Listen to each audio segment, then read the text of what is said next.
আমরা যেখানেই জন্ম নিই না কেন, বেড়ে ওঠাটা আমাদের যেখানে, সেখানে কিন্তু আমাদের আলাদাই টান থাকে। এখন আমি যেখান থেকে ক্যামেরায় তোমাদের দেখাচ্ছি সেটা হচ্ছে আমার শ্বশুর বাড়ি, আর এখন যেটা তোমরা দেখতে পাচ্ছ এটা হচ্ছে আমার বাপের বাড়ি।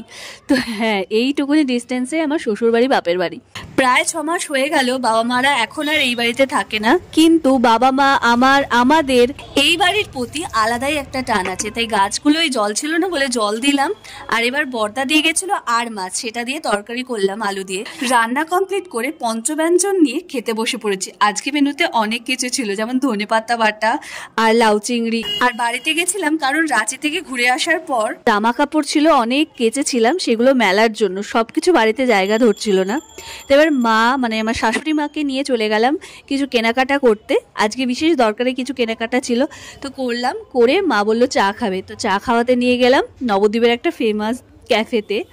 তারপরে ধোসা নিলাম বাড়ির জন্য। তো ধোসা বানানোটা দেখতে না আমার খুব ভালো লাগে।